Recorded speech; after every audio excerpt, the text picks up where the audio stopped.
Just a heads up, listeners, before we begin the podcast, tonight's story contains some strong language. So, just so you know, it might not be appropriate for kids. All right, that said, let's begin the show.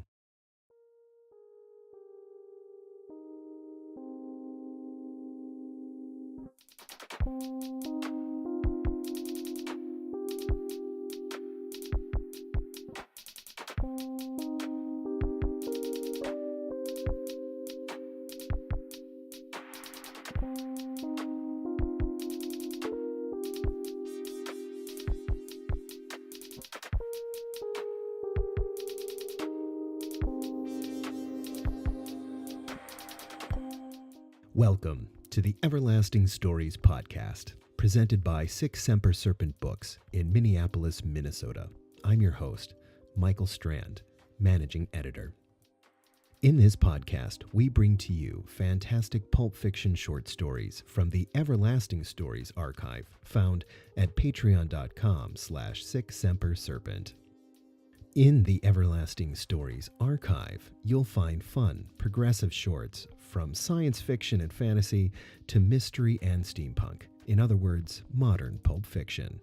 If you like what you hear, you can gain access to this story and the entire written archive by becoming a patron of Semper Serpent at the $1 a month level. If you would like early access to future episodes of this podcast, simply sign up at the $3 a month level, and you can hear stories weeks before anyone else.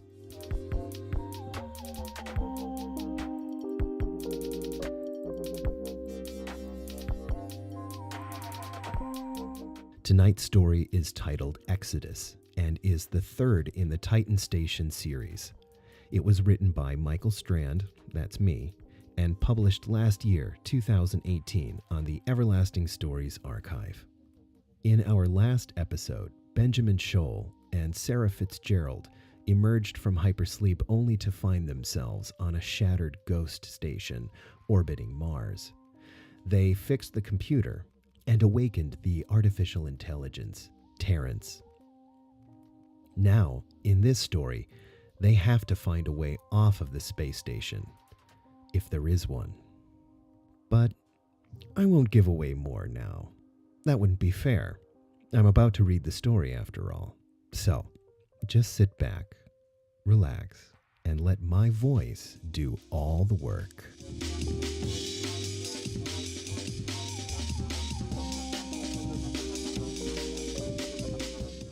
All right, this is Titan Station Part 3, Exodus, by Michael Strand.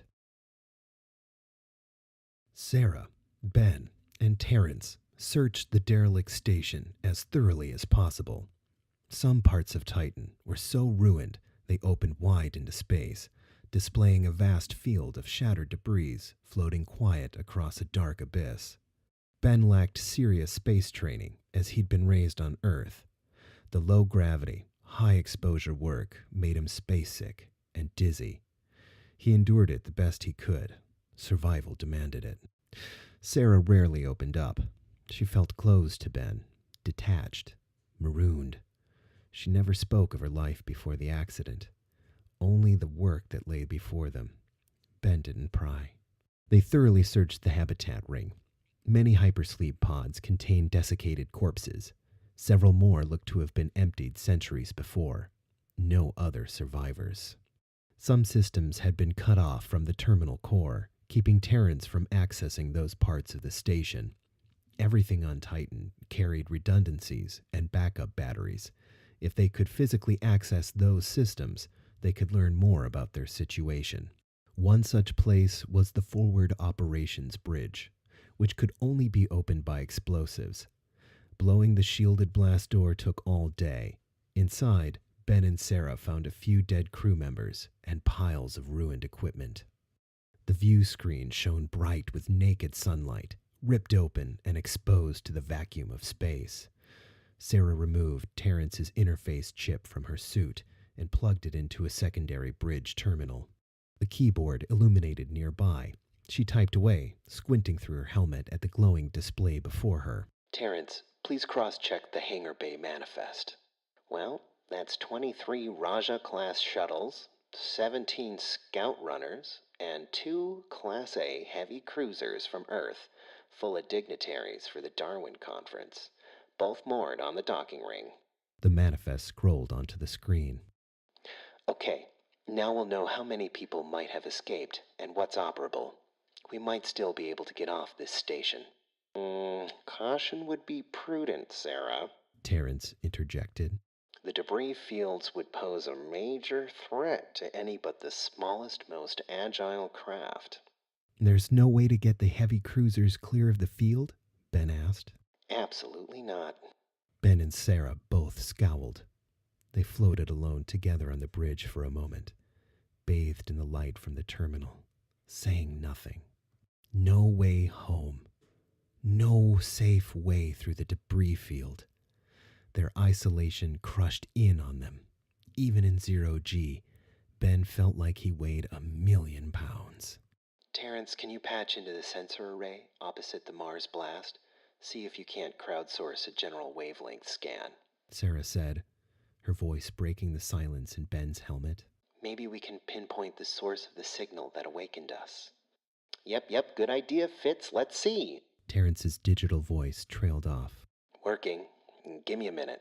Sarah pulled up the external cam on the lateral array, which showed a bunch of conical nodes, mostly moving in unison as Terrence scanned various wavelengths. All right, guys, I've got some good news and I've got some bad news. Good news first, Ben said. Well, the anomalous signal is still active and coming from the vicinity of the Shuttle Bay. And the bad news? Well, the backup fusion core is unstable and will enter into irreversible meltdown in less than 15 hours. A blaring emergency signal echoed through their helmets, and then matching lights flooded blood red across the decking and walls around them. What the fuck happened? Sarah shouted, angry and surprised. The core read stable when we reinitialized the reactor. Sorry, Fitz. One of the coolant flow valves has mechanically failed. I didn't pick up on the radiation spike until I did the scan. The internal sensors are offline, and that includes the sensors in the fusion core. Terrence spoke quickly, as though he were at a busy desk, distracted by many tasks. The valve should have been replaced hundreds of years ago. The station is just old, Fitz. Even Terrence's mechanical voice sounded scared. Titan served as his body, and in a way, he just had a heart attack. I'm so sorry, Terrence said, putting a countdown clock on the screen. It's not your fault, Terrence. Sarah sighed, softening. We just have to get off this dying giant.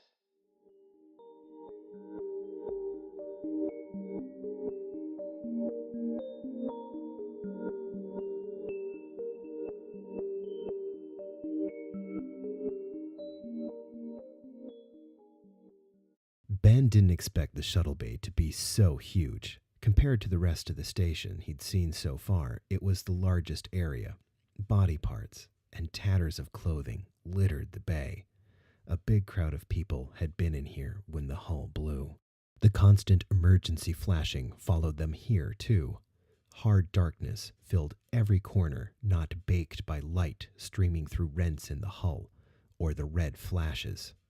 Floating pieces of person and station occupied the huge space like icebergs in a polar ocean. No gravity to moor the dead. Several shuttles had been crushed by huge chunks of metal. Many more floated scorched and twisted, burned by debris. A few, however, were missing.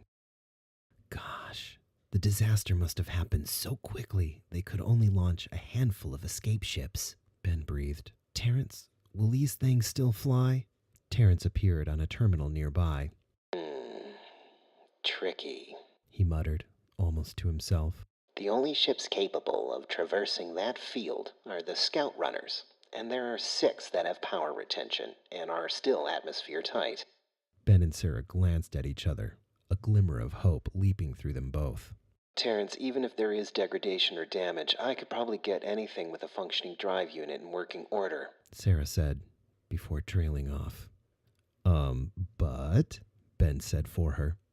But even if we could get them out of the debris field, we couldn't get them back to Earth. These things aren't built for interplanetary transit. Hell, I don't know if they'd even make re-entry. I'd rather die in a scout runner than be burned alive on a haunted space station, Ben said, trying not to shiver as he pushed away a flash-frozen body. Hey guys, I got something. Terrence's voice chirped into their helmets as his image flickered on the Shuttle Bay screen, his cloud of curly salt and pepper hair framing a shrewd expression. What is it? Ben said. Picked up an anomalous signal. The one that woke us up? I think so. Can you tell what it is yet? Yeah, I'm not certain. Still insufficient data. It's just an errant power source that corresponds to the signal signature I picked up on the ops bridge. Where is it, Terrence? Sarah asked. It's at the far end of the hangar. Point the way, Ben said. Terrence activated a set of small security lights inset into the metal decking of the bay, which blinked into the dark, cavernous space. Ben and Sarah floated through the darkness, their wrist-mounted lights cutting cones of hard incandescence into the inky abyss. The gnarled hulls of ruined shuttles flashed in and out of view as they floated along. After a while, the indicator lights terminated in an open space in front of one of the bay doors. The signal emanates from here, Terrence said. Ben and Sarah scanned the area with their lights. Nothing. Are you sure? Ben asked. There's nothing here. I'm certain. Terrence, there isn't a fucking thing out here. Sarah said, pushing off from a ruined shuttle nearby and floating towards the center of the open space. She moved about halfway across when she struck an invisible wall. Hard. The sound of her spacesuit striking the invisible surface echoed in Ben's comm. Her body bounced off into the gravity-free void. Sarah, are you okay? Ow, fuck, that hurt. She growled as her thrusters fired into the darkness and stabilized her. No breaches, so I'm all right. As she answered, the mystery object she'd hit began to glow with a ghostly light. Ripples, like heat waves on summer pavement, glimmered across its surface. A sleek polyhedral device appeared in the dark bay. Unlike the burned, twisted metal of the station, the device undulated with an ethereal glow. It looked unusual and brand new. Ben and Sarah floated slowly round the probe, Terrence's tiny image emanating from Sarah's 3D wrist display. He took scans and narrated his findings. Scan readings say it's an autonomous probe containing heavy shielding and a cloak, presumably to infiltrate hostile environments like this one. Okay, so who launched it? Sarah asked. Indeterminate without interface. You weren't thinking about plugging into that thing, Ben said. Duh, of course. Yes, but Terrence, what if it's a trap? A bomb? Terrence's tiny image scowled at her, as though to scold her for the thought. My scans indicate this probe corresponds to the signal which awakened you from hypersleep. Terrence had a point. I guess we're out of options. Sarah floated close to the shimmering object and reached out her hand. As her fingertips brushed the surface, a panel revealed automatically from the wavering, liquid-like surface. Sarah plugged Terrence into the open slot. Ho ho ho. Terrence's voice spoke over the comm. Really, this is far out. What is it? Ben asked. There's a file here, for your eyes only. For us? Ben asked. For both of you. Terrence said. So you're saying that someone knows we're here? That it's us specifically? Sarah asked. It's encrypted. I'll download the file. Terrence replied. By the way, you have just 12 hours left.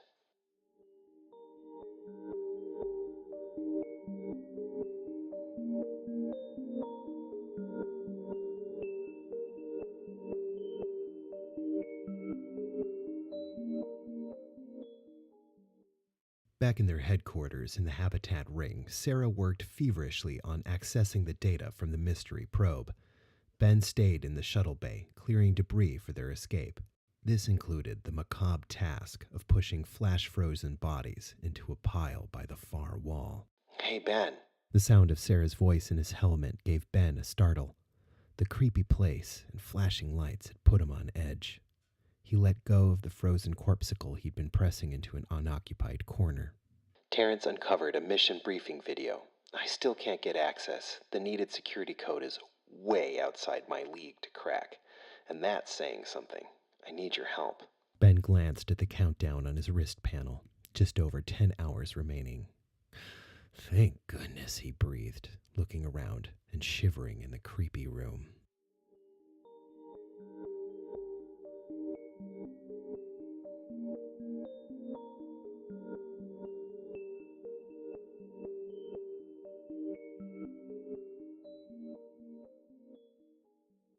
Look, Sarah, I don't know any secret codes, okay? I'm just a biology professor, Ben explained.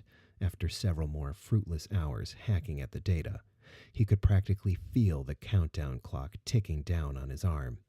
Hunger and thirst gnawed at him, exhaustion weighing down his sunken eyes. Come on, Ben. Think, Sarah said emphatically. This probe is coded to you and me somehow. Someone sent this to us specifically. We tried every access code we've ever used. What is something that only you might know? Something that someone from the future might use to keep data safe for us. Okay, maybe... okay, Ben said, suddenly thinking of what he, and only he, might know. I'm an expert in non-lingual interspecies communication, okay? I discovered a primer in the way different species interact over time, independent of other evolutionary factors. From what I created, I made a mathematical algorithm of a sort to describe and predict these patterns in large biospheres. It's my life's work. Biospheres like Mars? Sarah asked. Yes, indeed. Mars specifically. Part of the reason why I came here for the conference was to begin overseeing the next phase of terraforming efforts. We were going to add animals. Sarah shrugged. Your algorithm sounds as good as anything we have so far. Sure, but it isn't secret information. Anybody can look up my primer, though I did discover it. Okay, well, what's it called? The Shoal coefficient. Huh, of course, Sarah said, rolling her eyes. Then Terrence interjected. You know, Sarah, might I suggest also entering my core program sequence as part of the access key? You did invent it. Good thinking, Terrence. We'll try both numbers. Ben started typing a series of what looked like random numbers. He typed for several minutes. You keep all of that in your head? Sarah asked. Color me impressed. Yeah, sure, why not? You know how that confangled computer core works, Ben said as he entered the last digits. We all have a speciality in this life. In that, you're right, Sarah said, stepping forward to enter a relatively simple, elegant set of integers, an image of Terrence's soul. When she finished the sequence, an automated application launched in the holo viewer. In a flash, a tiny man appeared in the 3D display on the terminal before them. He wore a trim white beard, simple white coat, and bright green eyes, his silver hair glimmering with a blinding holographic glow. Then, the tiny holographic figure spoke.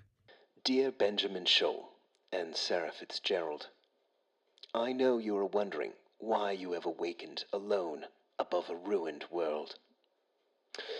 I deeply regret not being able to meet you on Titan Station myself.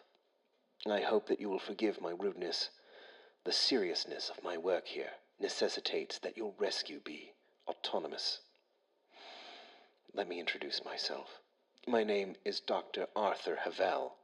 I am sorry to say that I am the reason why you are alone, why you are stranded. Ben and Sarah paid each other a significant look. A few years before the accident which destroyed Mars, 2 research stations were secretly created to test new modes of faster-than-light travel. One team on Mars, and another at my location, a secret facility orbiting Saturn. Needless to say, a miscalculation befell the Mars facility. At this, the hologram image of Dr. Havel stopped talking, emotion twisting his brow into a deep furrow. The figure was then replaced by an image of a fantastical machine disintegrating into a blinding light, vaporizing human bodies. Then it cut to a shot of a massive explosion destroying New Musk City, and then again to an orbital image of a bright ring of ghostly light rippling fast across the face of Mars, annihilating everything in its path. We made mistakes. The hollow image continued heavily, speaking over the horrific footage. Grave mistakes. We took the forces of fundamental physics for granted. We were foolish. I myself lost my sister and many friends in the disaster. The hologram returned to the image of Dr. Havel. Following the loss of Mars, the political situation on Earth deteriorated quickly. The solar economy collapsed. Higher-ups suspended the faster-than-light program, and rightly so. The dream of reaching beyond the confines of the Oort cloud, beyond the boundaries of the sun's gravity, died along with Mars. For a time. Since the Kepler array of the early 21st century, humans have known of the existence of other Earth-like planets. Humanity has, for centuries, dreamed of embarking on a journey to an alien world. Now, however, our very survival as a species necessitates such a journey. Earth, you see, is dying. For many years, the death has creeped across its surface, but now, true death is inevitable.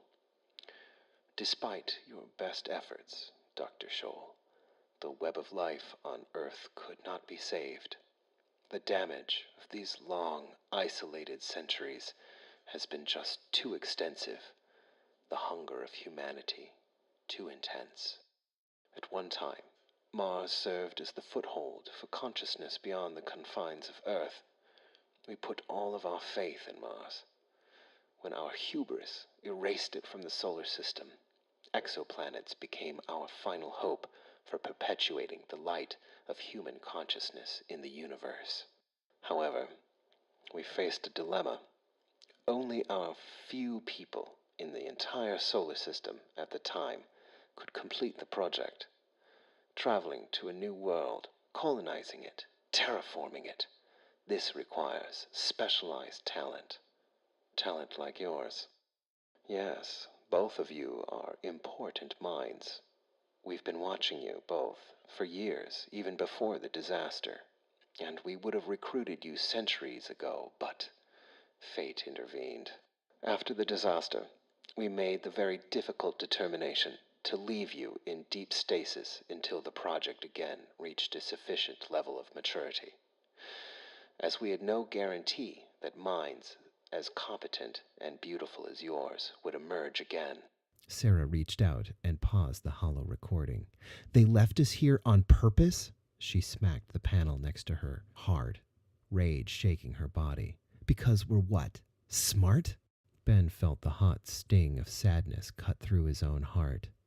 He thought of his friends, his brother, his girlfriend, all long dead. The look on Sarah's face reflected his outrage. They should have been rescued long ago. Ben again tapped the play button as Sarah rubbed her sunken, sleep-deprived eyes. Despite their situation, Dr. Havel had sparked his imagination. I am so deeply sorry. You must understand. Our choice to leave you in stasis was the hardest decision we have ever had to make. And you weren't the only ones to leave behind your old lives for the sake of this mission. I, myself, have spent nearly 275 years in stasis, emerging briefly at key times to orchestrate recruitment and oversee the completion of the Absolute Project. We have been keeping, in hypersleep stasis, the team of core experts needed to mount this expedition. The crew I have gathered from across space and time consists of the best and the brightest humanity has to offer. Ever. Though it took 3 long centuries, the technological barriers have been overcome. Currently, under construction at Saturn, is a ship that can traverse the long, lonely expanse between the stars. If we are successful in preparing the planet for colonization, a fleet of similar ships will carry the survivors of Earth to join us on our new world. You are the final missing pieces of this long overdue puzzle. Therefore, waiting for you in orbit around Mars, a few thousand kilometers outside Titan's station debris field, is a ship capable of traveling to Saturn. Reach it any way you can and come here to join us. Please. This is a one-way trip. Good luck and good journey. We'll see you on Saturn. Dr. Arthur Havel.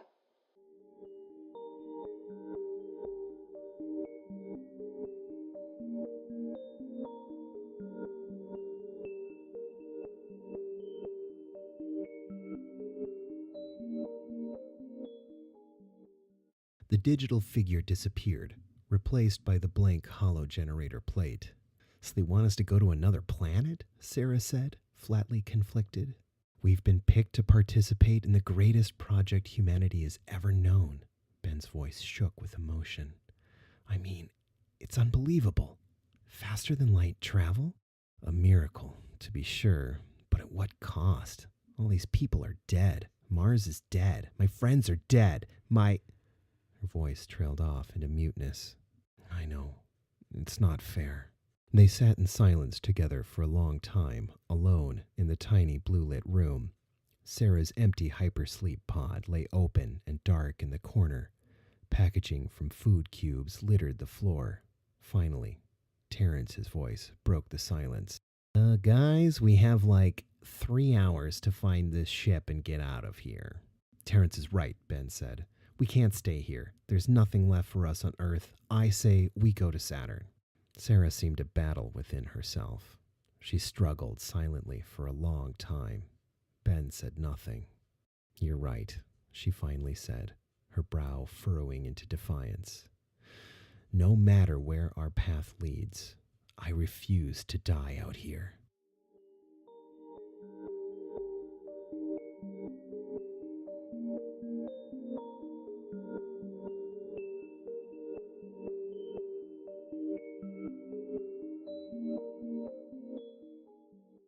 Ben and Sarah returned to the probe in the hangar bay. It hovered in the dark vacuum with a gentle pulse, its liquid surface dancing in the light from their wrist lamps and the emergency flashes.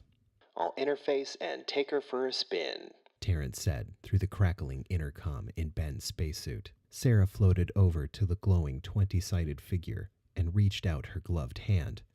The shielding over the access panel, again, peeled back like the skin of an orange, revealing a glittering surface. Sarah inserted Terrence's chip and pushed herself back to a safe distance. The surface quavered and then flickered before flashing with Terrence's face.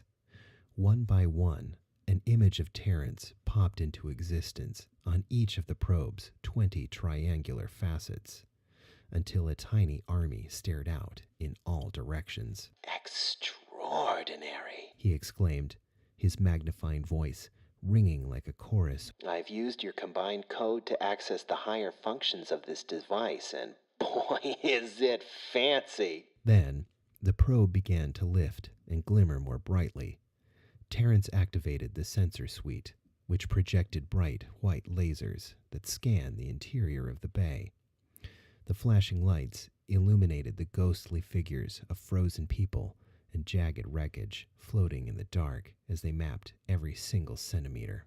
I've gained access to the bay door control, Terrence's voice said. Since there's no atmosphere in here, I'm gonna have to skip the decompression sequence, okay? The big bay door before the pod opened with a slow shudder.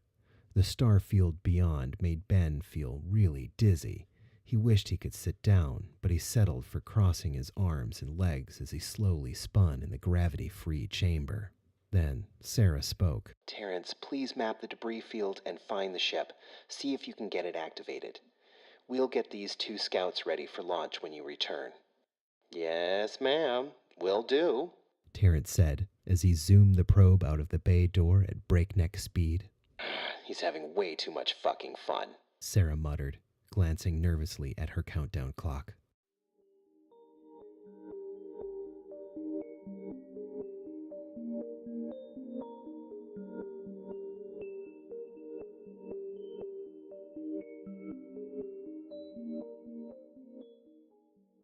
Terrence whizzed through the debris field, scanning every bit and bolt rotating in the vacuum. Effortlessly, the multi-phase scanners created a 3-dimensional map of the billions of fragments. He would need an accurate account of the flight path of every piece larger than a pinhead in order to safely navigate Ben and Sarah to the awaiting Saturn ship. Terrence enjoyed the elation of complete freedom of motion. Usually, he lived an existence relegated to terminals and data chips. Though the ecstasy of bodiless existence has its own allure, nothing beats the feeling of flying. He pressed the propulsion modules to their max, and then beyond max. Even though the ship was just a probe, it possessed technological capabilities well beyond even the best tech of his day. Nothing like a new toy, he said to the void of space while juking and flitting between hulking pieces of ruined metal. As he went, the map of space junk resolved into a hyper-complex web of multicolored icons. After a while, he'd mapped everything. Then, he started venturing beyond the debris field in search of the Saturn ship. It didn't take long to find. When the probe came within 100 kilometers of the craft, it activated an automated proximity alert. As Terrence approached the Saturn ship, its schematics came up automatically into his databanks. The sleek craft possessed gentle curves, centering on a single ring for gravity. The thrust gimbals indicated an advanced ion drive system. Little windows winked and flashed in the sunlight. Terrence approached the craft slowly, and then docked in the custom bay made for the probe. As he interfaced with the ship, the native computer system signaled his consciousness. "Well, hello there," he said in a flirty growl. Terrence slid into the computer system and rolled around for a while. He felt a little disappointed to find no AI companion there. But, then again, his complete program did take up a lot of space. Even for a ship 300 years advanced, it couldn't compete with Titan's terminal core. If he were to accompany them to Saturn, Terrence would need a mostly empty computer to live in. His interface chip was just a proxy code, allowing him to access non-integrated systems, not a home. Obviously, the enigmatic designers of this rescue wanted him to come along too. "Oh, I'm touched," he muttered. Then he transferred as much of his code as he could. He wouldn't need Whitehead and Euclid for now. Terrence activated the systems and checked the redundancies. He adjusted the heat and atmosphere to human standards and turned on the lights. He even found a nice Herbie Hancock track in the database to play over the comm. "Ah, cozy," he cooed as the quintet played the first strains of Watermelon Man. "Okay, back to the meat sacks." Terrence undocked the probe and zipped back through the debris towards the broken station in the distance.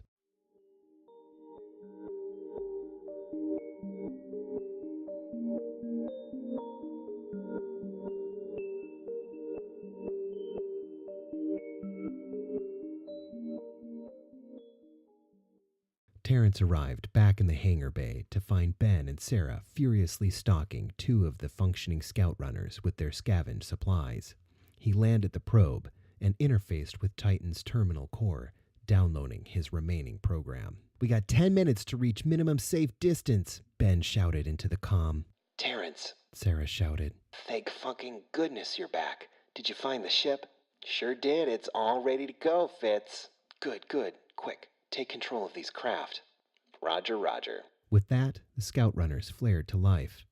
Ben heaved a sigh of relief as the clear cockpit hatch closed around him. He fastened his harness as Terrence's image flashed onto his control panel. He glanced over at Sarah, busy in her own cockpit. We're go for launch. Driver's at 80% capacity. Terrence spoke into Ben's helmet comm, his voice just slightly out of sync with the panel image. The big bay doors opened before each craft, revealing a dizzying starscape. On the countdown from 3, we launch. Sarah's voice said in Ben's helmet. Ahab's yet unbroken boat seemed drawn up towards heaven by invisible wires, as arrow-like, shooting perpendicularly from the sea. Terrence said, again quoting Moby Dick. 3. Sarah's voice crackled with exhaustion. Red emergency lights illuminating the empty bay. 2. Ben's thrusters roared to life, shaking his craft with raw power as he tightened his jaw. 1. Ben heard his heartbeat in his ears, his breath coming in gasps. Launch. Then, the red emergency lights streaked into a blur of stars and debris. Thrusters thawed and then charred floating bodies in the bay. Both scout runners streaked out of the hangar like foxes from a burrow. Ben had never felt such incredible speed. The force crushed his chest. Despite the inertial dampening, his advanced spacesuit, his head snapped back into his helmet, pinning his eyes wide open. He could see why rich people paid a year's worth of, his salary for an hour in one of these things. If he hadn't been metaphorically jumping from an exploding cliff, he might have enjoyed himself. Terrence navigated the 2 scout runners and his own polyhedral probe through the whirling debris field. Massive pieces of ruined station came terrifyingly close as they whizzed along. Once or twice, Ben felt convinced he'd hit Sarah's ship, or one of the many millions of heavy chunks of ruined station. No way would he have been able to navigate it himself. Without Terrence, he'd have been a bloody streak on a 1,000,000-ton hunk of decking. He kept a close eye on the countdown timer in relation to the readout of their proximity to minimum safe distance. He did not like the ratio. Come on, Terrence.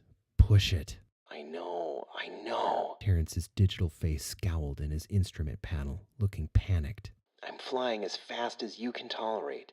Space is big, and so is the blast from that reactor. And then, finally, the countdown ended in all zeros. That's it. Time's up. The reactor's going. Sarah's voice cut in over the comm. From his cockpit view, Ben could just see a tiny, ultra-bright pinprick in the dark distance expand into a massive orb of white-hot plasma, which hungrily devoured the entirety of the dead station. The energy wave released expanded toward them like a hungry monster. I honestly don't care if they have to replace my spine on Saturn. Just fucking get us to minimum safe distance. Sarah roared over the comm. Okay. Ben felt Terrence push the engines to their absolute max. It voids the warranty to do this, you know. Ben screamed in pain, but no sound came out. He couldn't breathe. He felt the prick of needles as Terrence pumped a high-oxygen supplement through his suit and into his blood so his brain wouldn't die. Ben's skull felt as though it would liquefy inside his helmet. His spacesuit tightened around his lower extremities, trying to keep him conscious. His spine creaked and popped as his weight increased to 12 times Earth's gravity. White-hot light mixed with the dark silence of deep space, and then a harsh jolt. Ben lost consciousness. The final image in his mind's eye, the fast-expanding, sun-like flash of reactor meltdown.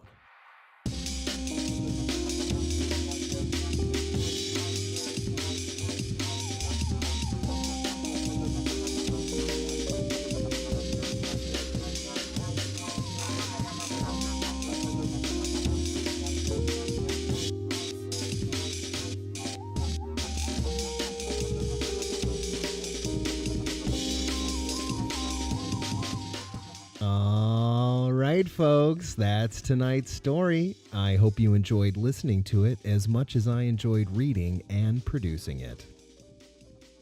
Once again, you heard Exodus by Michael Strand. It was produced for Semper Serpent and was the third entry into the Titan Station series. On the next episode, we will be hearing The Pequod, which is the fourth installment in the Titan Station series, so stay tuned for that. If you enjoyed this story and you would like more, you can read it now and forever at the Everlasting Stories archive at patreon.com/sicksemperserpent. You can get full access to this story and the entire archive by subscribing at the $1 a month level. And you can get early access to new episodes of this podcast weeks before anyone else at the $3 a month level. The text for this story and the audio for this podcast were produced by me, Michael Strand, managing editor at Semper Serpent. The audio was mastered by Mike Lauer, Semper Serpent author and area musician. The publisher of this podcast is T. Martin Krause, editor-in-chief at Semper Serpent. And finally, the music for this episode of the podcast is by Bay Area producer Binkadink, aka Caitlin Shepard. Search for her music at binkadink.bandcamp.com. Thank you so much for listening, and if you have been, thanks for subscribing. See you next time on the Everlasting Stories podcast.